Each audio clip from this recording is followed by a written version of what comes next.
Welcome to this seminar on Algorand, scaling Byzantine agreements for cryptocurrencies. Current proposals suffer from a trade-off between latency and confidence in a transaction. For example, achieving a high confidence that a transaction has been confirmed in Bitcoin requires about an hour-long wait. On the other hand, applications that require low latency cannot be certain that a transaction will be confirmed and must trust the pair not to double spend. One of the largest challenges this technology is the so-called blockchain trilemma, the trade-off between decentralization, security, and scalability. Algorand is a new cryptocurrency that confirms transactions with latency on the order of a minute while scaling to many users. Algorand ensures that users never have divergent views of confirmed transactions, even if some of the users are malicious and the network is temporarily partitioned. In contrast, existing cryptocurrencies allow for temporary forks and therefore require a long time on the order of an hour to confirm transactions with high confidence. The core of Algorand uses a Byzantine agreement protocol that scales to many users, which allows Algorand to reach consensus on a new block with low latency and without the possibility of forks. Algorand is the first blockchain platform to solve the trilemma of decentralization, scalability, and security. A high-level outline of this session includes the following topics: blockchain trilemma, blockchain consensus protocols, Algorand consensus protocol, cryptographic sortation, and high-level visualization. Sustained by the evidence of 2000 and counting blockchain projects so far, the trilemma essentially states that existing blockchains can offer at most two of the following three properties: security, scalability, or decentralization.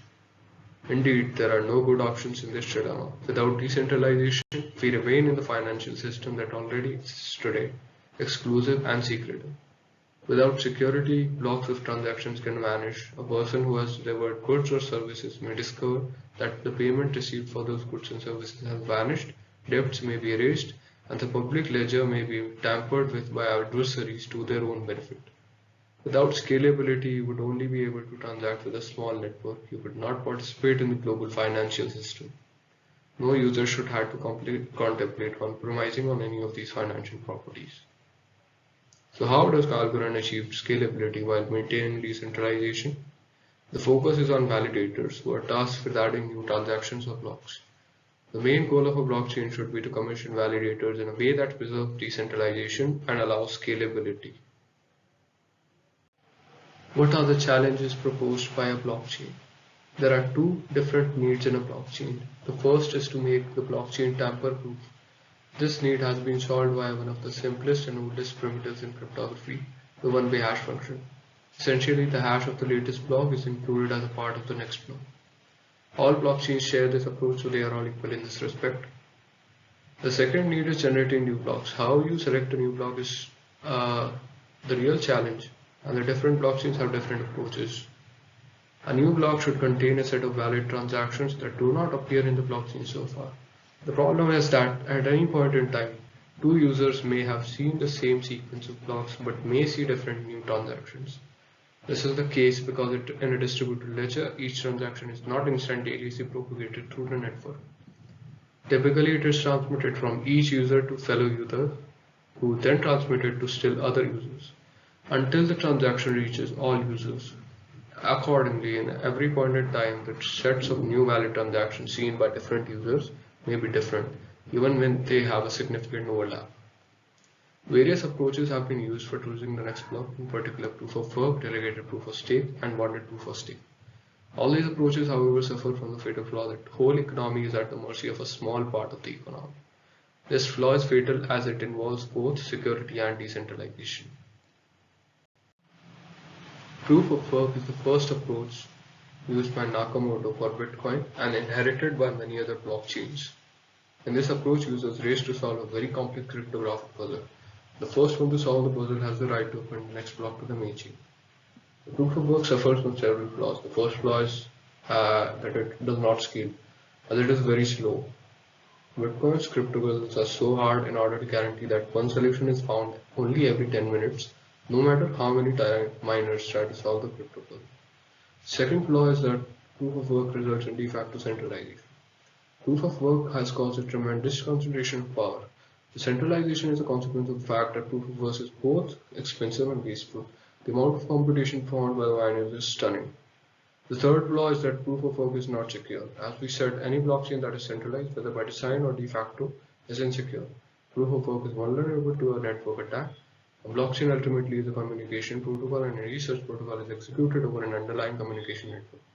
An adversary may thus attack their protocol by sending messages that are different from the prescribed ones, or the communication network itself by interfering with routers, cables, or something. The fourth flaw is that the unavoidable existence of forks. Whenever two or more users solve the crypto puzzles within a second of each other, the chain branches because the users may now see multiple candidates for the next block. A fork may continue to exist for a while and all its branches may even be elongated by the addition of new blocks, but eventually all the branches but one will die, and all the blocks in the dead branches will disappear. The fatal flaw in the proof of work would be that the whole economy is at the mercy of a small part. In proof of work, the small part of the economy is that owned by the miners. Now we move on to the delegated proof of stake. It's a very simple idea. The community empowers a few special users, the delegates, to choose the next block, at least for a while. The delegated POS is therefore centralized from the get-go. Hopefully, the chosen delegates are honest to begin with. However, relying on delegates remaining honest for a long time is risky. There is additional security problem that even assuming that all the delegates will remain honest forever, they can easily be attacked. In particular, they can be brought down by a denial of service attack. In such an attack, the adversary bombards any user of choice with trillions of junk messages, causing the buffer of that unfortunate user to overflow. If a delegate were so bombarded, he would be unable to perform his job, namely collating new and valid transactions into the next block. The blockchain would grind to a halt. The bonded proof of stake allows 20 users, 200 users, as many as we are willing to put money on the table, a bond where they can no longer touch it. These are the users who select the next block on behalf of all of us. If they misbehave, their money is confiscated. BPOS therefore not only makes it possible but actually makes it easy for big thieves with deep pockets to put a disproportionate amount of money on the table for the sole purpose of controlling the blockchain. A truly decentralized, scalable and secure blockchain should secure trillions of dollars in assets, and by misbehaving, a malicious user stands to make a few $1 billion. This is just the price of doing business, and it is a small price at that. Once more, we have the same fatal flaw. The whole economy is at the mercy of a small part of the economy that consists of the owners, the money laying on the hostage table. Yeah. Algorand's logic and pure proof of stake ties the security of the whole economy to the honesty of majority and makes it impossible for a small subset of the economy to control the fate of the whole economy. In Algorand, no money is ever hostage. All the money is always where it should be, in your wallet, at your fingertips, ready to be spent, or in the various financial instruments that Algorand blockchain offers you. When you take in consideration all the money in the system, wherever it may be, the system is secure when most of the money is in honest hands. It is impossible for the owners of a small fraction of the money to harm the whole system, and it would be silly for the owners of the majority of the money to misbehave so as to devalue their own holdings. At a very high level in Algorand, a new block is constructed in two phases. In the first phase, a single token is randomly selected and its owner is the user who proposes the next block.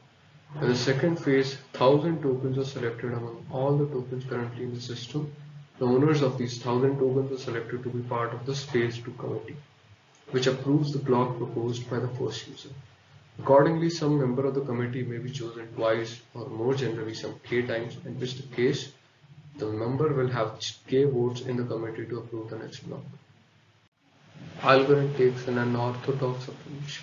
The committee members select themselves.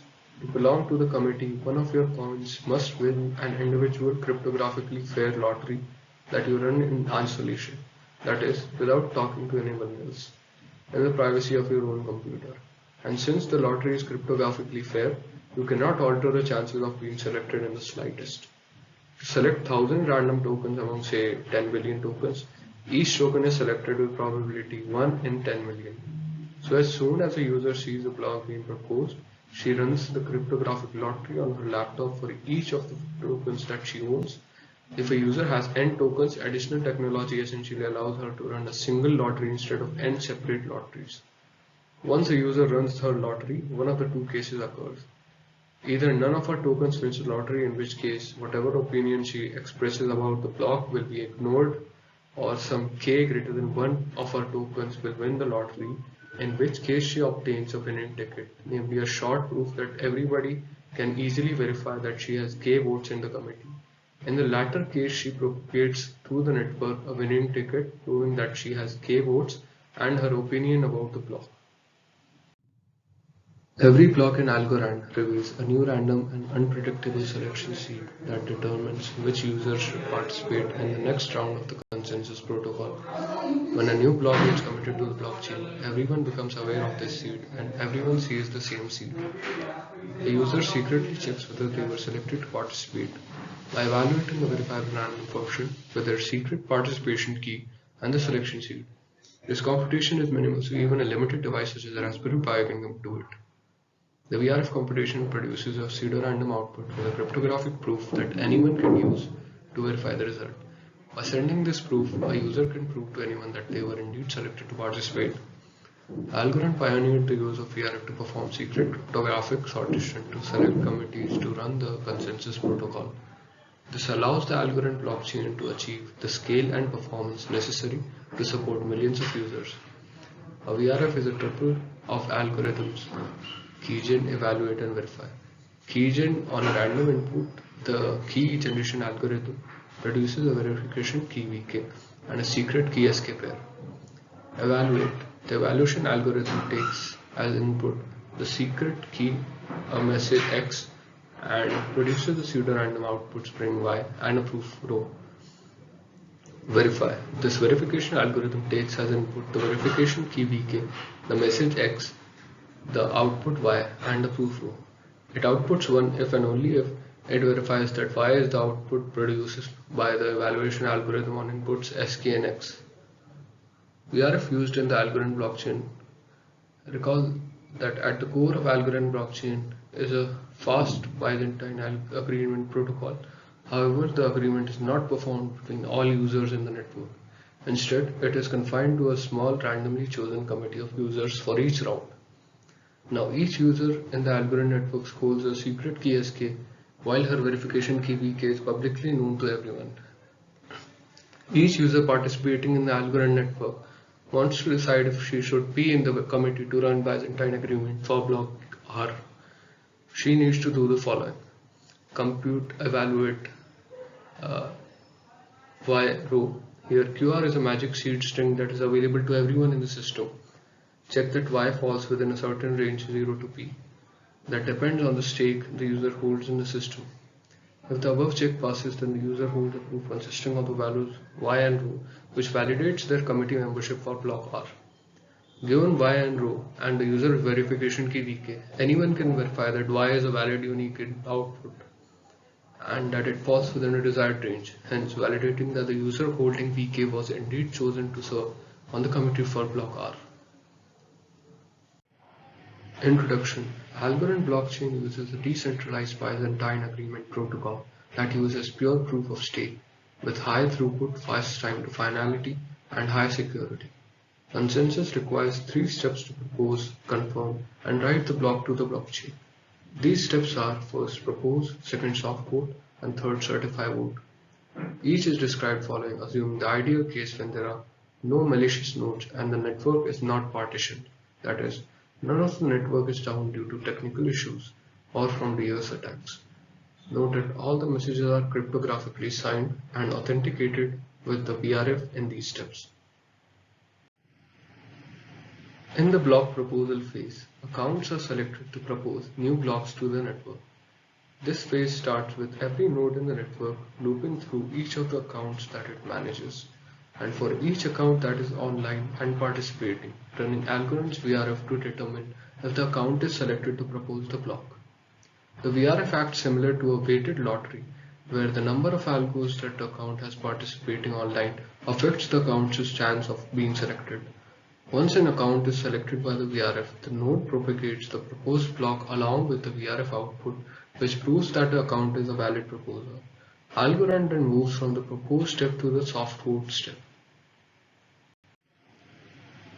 Moving on to the soft vote, each node will run the VRF for every participating account it manages to see if they have been chosen to participate in the soft vote committee. If an account is chosen, it will have a weight vote based on the number of algos it has. Each account chosen will filter the proposals down to one by voting to confirm the block. These votes will be for the lowest VRF block proposal calculated at the timeout and will be sent out to the other nodes along with the VRF proof. Each node will validate the committee membership VRF proof before adding to the vote tally. Once a quorum is reached for the soft vote, the process moves to the certify vote step. The 2B phase is the certify vote. A new committee is then selected to check the block proposal that was voted on in the soft vote phase for overspending, double spending, or any other problems. If valid, the committee votes again to certify the block. This is done in a similar manner to the soft vote, where each node iterates through its managed accounts to select a committee and to send the votes. These votes are collected and validated by each node until a quorum is reached, triggering an end to the round and prompting the node to create a certificate for the block and write it to the ledger. At that point, a new round is initiated and the process starts over. Let me argue that this sketched approach is finally simultaneously scalable, secure, and decentralized. How long does it take for a user to run her own lottery? Roughly a microsecond, no matter how many tokens she has. This is indeed super fast.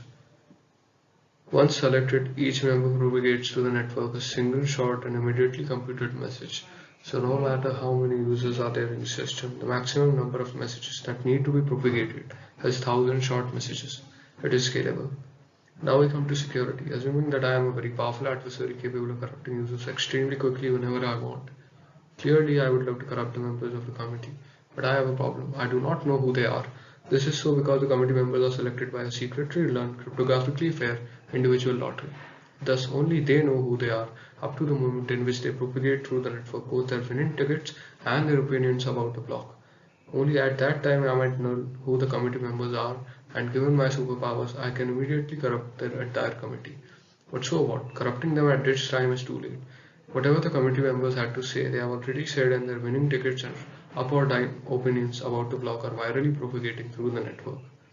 In other words, the Algorand approach is secure because beforehand an adversary does not know whom to corrupt, and by the time he does, corruption is useless. Decentralization. Finally, we come to decentralization. Are there a few users in charge of choosing the next block? No, they are not. Nor is there a fixed 1,000-strong committee in charge of approving the block. This time, a committee has been randomly and secretly selected. Next time, a different committee will be randomly and secretly selected. Everyone has the chance of participating in the generation of a new block. Algorand's non-forkable chain. An additional advantage of the Algorand technology is that its chain never forks. This is so because only one block can have the required threshold of committee votes. Accordingly, in Algorand, all the transactions are final. Once a block appears, you can count on it to be forever part of the chain. And if the new block contains a payment made to you, you may consider yourself paid and send the goods immediately. Algorand makes standard cryptographic assumptions such as public key signatures and hash functions. Algorand assumes that honest users run bug-free software. As mentioned earlier, Algorand assumes that the fraction of money held by honest users is above some threshold h, a constant greater than 2 by 3, but that an adversary can participate in Algorand and own some money. Algorand also assumes that an adversary can corrupt target users, but that an adversary cannot corrupt a large number of users that hold a significant fraction of the money. That is, the amount of money held by honest, non-compromised users must remain over the threshold. Algorand assumes loosely synchronized clocks across all the users, example using NTP, in order to recover liveliness after weak synchrony. Specifically, the clocks must be close enough in order for most honest users to kick off the recovery protocol at approximately the same time. If the clocks are out of sync, the recovery protocol does not succeed. Algorand allows users to agree on an ordered log of transactions and achieves two goals with respect to this log. Safety goal. With overwhelming probability, all users agree on the same transactions. More precisely, if one honest user accepts transaction A, that is, it appears in the log, then any future transactions accepted by other honest users will also appear in the log that already contains it. This holds even for isolated users that are disconnected from the network, example by Eclipse attacks. Liveliness goal. In addition to safety, Algorand also makes progress, that is, allows new transactions to be added to the log under additional assumptions about the network reachability that we described before. Algorand aims to reach consensus on a new set of transactions within roughly 1 minute. To achieve liveliness, Algorand makes a strong synchrony assumption that most honest users, example 95%, can send messages that will be received by most other honest users, example 95%, within a known time bound. This assumption allows the adversary to control the network of a few honest users, but does not allow the adversary to manipulate the network at a large scale and does not allow network partitions. Algorand achieves safety with a weak synchrony assumption. The network can be asynchronous, that is entirely controlled by the adversary for a long but bounded period of time, example at most 1 day or 1 week. After an asynchrony period, the network must be strongly synchronous for a reasonably long time, example a few hours or a day, for Algorand to ensure safety. More formally, the weak synchrony assumption is that in every period of length v, it could be as a day or a week, there must be a strongly synchronous period of length s less than v, that is, s of a few hours suffices. These references were used in the preparation of this presentation. Thank you for taking the time.